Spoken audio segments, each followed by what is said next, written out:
As the old saying goes, all good things must come to an end.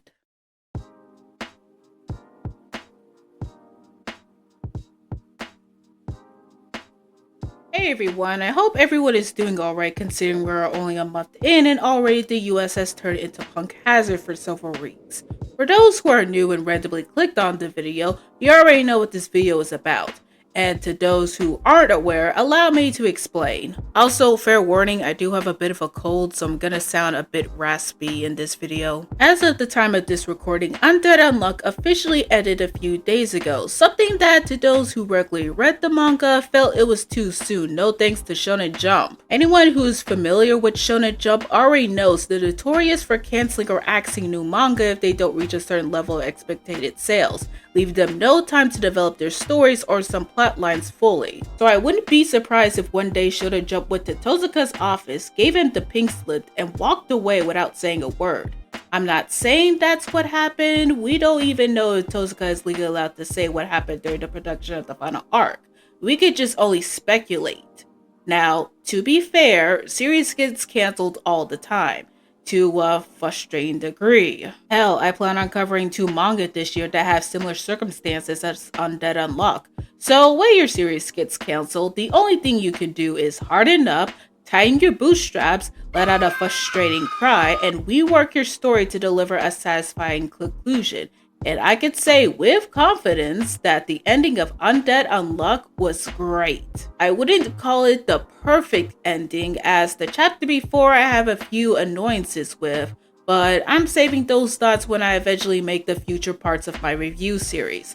But after everything Fuko, Andy, and the rest of the Negators went through together, this is the best as we can get to see everyone have their happy ending. And I'm not going to waste any more time with introductions, so if you haven't read the ending yet, click off the video now and come back to it when you're done. So we start the chapter off with a bit of a time skip. Not too much, just about 4 years, as it's currently August 1st, 2020. The day Fuko and Andy met for the first time and the day they plan to get married. Aww. Unfortunately, despite planning all this, both the bride and groom are currently missing. Julia, who's now a fencing pro and left in charge of managing the union's investments by Fuko, figures something must have happened to them and asks the lab members to check on Fuko and Andy's locations. Throughout the manga, we get these description boxes of where are they now for the characters and their occupations. For example, Victor is a sports trainer that mainly supports Julia and Void. Ichigo was on maternity leave. The lab members continue to conduct scientific research with Julia and Fuko's funding, and even Fuko herself is labeled as an adventurer. Speaking of Fuko, it's time we get back to where she is. She's seeing some old spots around the world and seeing how they changed, and to no surprise, Gina is also there, both serving as her attendant and painter. Andy serves as a security force captain of a developing country and support group called Wind, which is, of course, sponsored by Fuko. He is currently resolving a dispute that involves some thieves who did have good intentions. He heads back to the base where we see Rip and Nico both serving as medical squad leader and science squad leader respectively. They're about to head off to the next stop when Andy and at the same time Fuko both realize that they're missing their own fucking wedding. Jeez, it's not even a joke anymore. They really do share one brain cell. And the one shared brain cell gag continues as they realize that the other one must be late as well. So if they get to the wedding before the other one does, then they'll be the one who holds the pants in the relationship.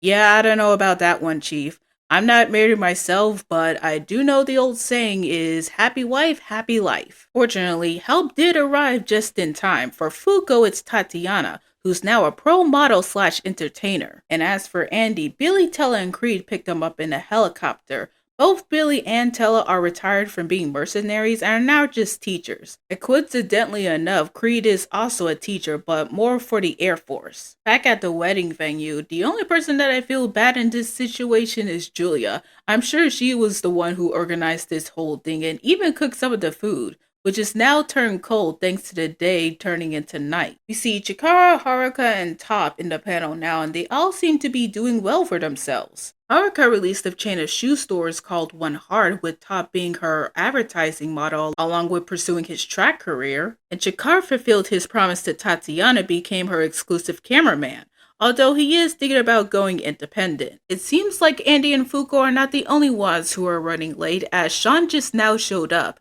He is currently now an actor who is struggling a leading role.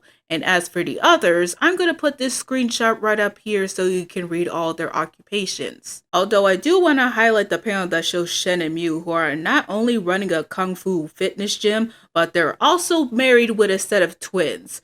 Yeah, good luck to them both. And finally, the main event is here, as not only Fuko and Andy arrived at the same time, but they both took a knee for one another. This is too cute. The ceremony itself is short and sweet, with both of them promising that they'll always enjoy what life has for each other until death do us part. And as a gift from everyone, not only Andy and Fuko got a motorcycle, but Akira also gave Andy a certain manga.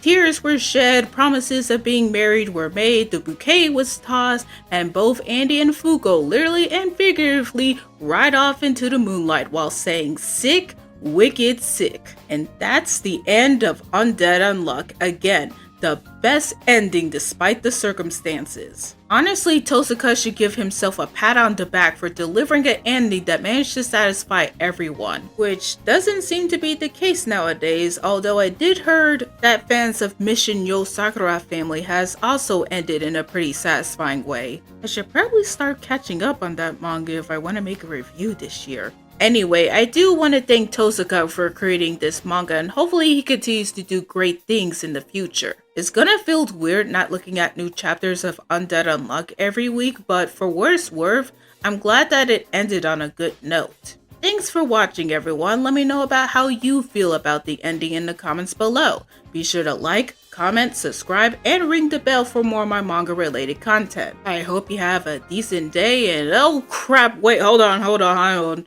Before I end this video, I need to at least update on those who regularly watch my videos. So, by the time that this video comes out, I'll be about 50% done with the script. As for the name of the manga, I'm gonna hold off until I at least start editing to reveal the name. I plan on releasing the video in mid-February, but between me getting sick and all the personal stuff that's happening in my life, yeah, this might be a late February, early March type of video. So I'll continue to update you guys with posts on YouTube, Twitter, and BlueSky, so keep an eye on my profiles. That's all the announcements that I had to make, so once again, thanks for watching, everybody. I hope you have a decent day, and I'll see you next time. Bye! Take a deep breath, deep breath, deep breath, deep breath. Let it go, let it out, let it go, let it out.